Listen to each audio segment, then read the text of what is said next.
Lovebirds.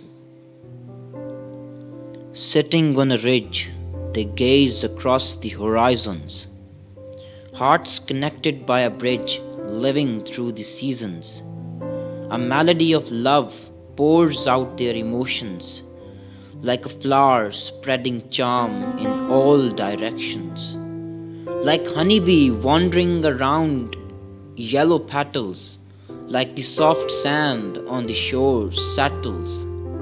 Here they go on a stroll along the coast, on a journey to a far outpost, cuddling in the waves of oceans, drinking treacherous love potions, praying to God to stay together in the storms of bad weather, to be present when difficult times arrive, to dive into the deep sea and survive,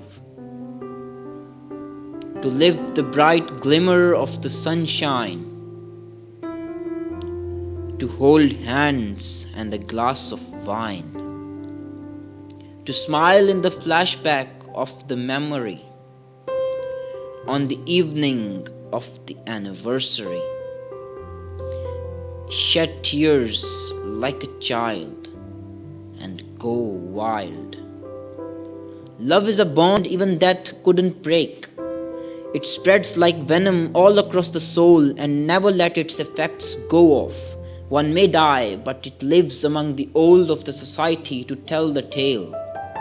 The mark it leaves never cease to dwindle the minds of the successors. Among the saints of the world, it prevails like a little red gem in the black stones. The lovebirds go extinct, but the essence of love remains. In the dreams of people like whispers, love prevails like a little whisper. In the dark out there, man wanders in hope of finding love, to listen for once the euphony of a dove.